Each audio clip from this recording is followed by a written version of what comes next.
Are microplastics killing us? Let's find out. Hi, I'm Sam Ellman. I'm a sustainability chemist with specialties in biodegradable materials and environmental toxicology, and today I'll be taking a question from an anonymous Reddit user who asks, how worried should I be about plastic in the environment? Because I'm pretty worried about it. The short answer to this is you should be a little worried, but not enough to lose sleep over. To put this in context, let's take a look at a brief history of humanity poisoning itself through pollution. Given how well the average person understands disease today, it can be easy to forget that we haven't known how diseases work for very long at all. It's only been broadly accepted that germs cause disease since the 1850s, which means that we've only known that germs make you sick for less than 200 years. This affected how people viewed pollution, too. Remember, people used to poop in the same rivers they drank from for literally thousands of years. Let me show you what a big deal that is. This is a map of Spain from the late 1800s showing cholera deaths, where the darker red areas show more deaths.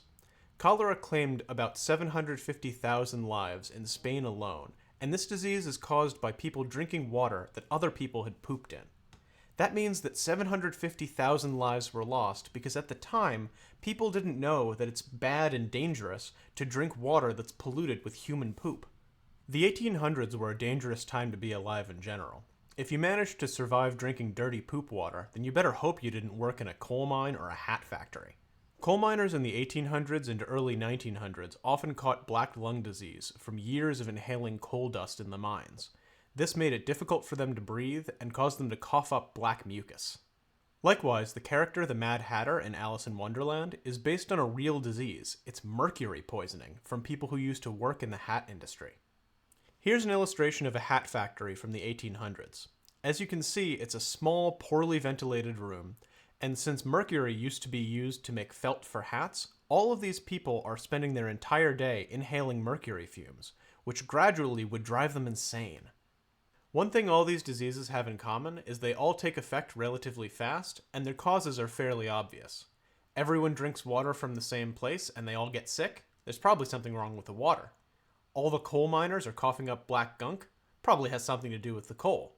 All the people who work in the hat factory are going crazy, there's probably something making them sick in the hat factory. Solving the root of each of these diseases has made our world much less toxic for people than it used to be.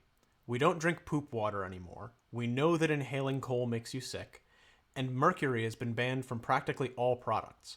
Our world is much safer and much less toxic than it was 150 years ago.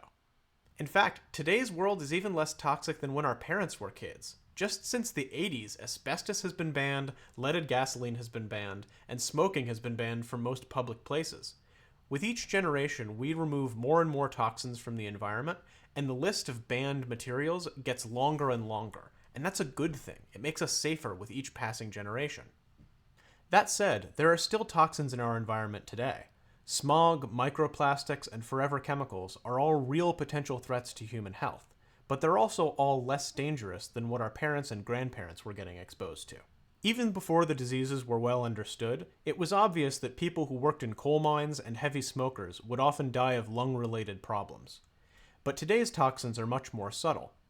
Microplastics almost certainly aren't good for you, but there also isn't a guy who drinks from a plastic water bottle disease in the way there was a Mad Hatter's disease, even though plastic has been common for 50 years at this point.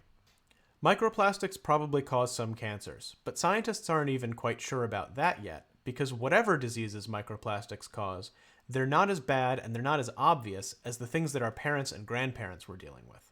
To put it bluntly, you are being poisoned by your environment. But your parents were being poisoned worse than you, and your grandparents were being poisoned much worse than that. To me, that means I'll get to live a little longer and a little healthier life than my parents, and that's good enough for me. It also means that it's important that we continue cleaning up our environment so that my kids get to live longer and healthier lives than I do. Unfortunately, for all of human history, being constantly poisoned has just been part of being alive. So I think it's perfectly reasonable to be a little worried about plastic pollution. It's an important problem to solve, but you don't need to spend every moment worried about it, because the fact that we don't spend our entire days inhaling cigarette smoke like people used to is helping your health way more than microplastics are hurting it. If you'd like to see more of this, I post scripts for all of my videos a few months ahead of time on my free blog. The link is in the description.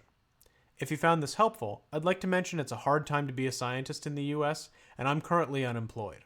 So if you want to help support my work by sending me a few bucks directly, my Venmo is listed right here.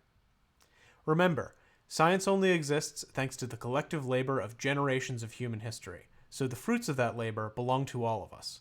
Science isn't just for scientists. Science is for everyone, which means science is for you.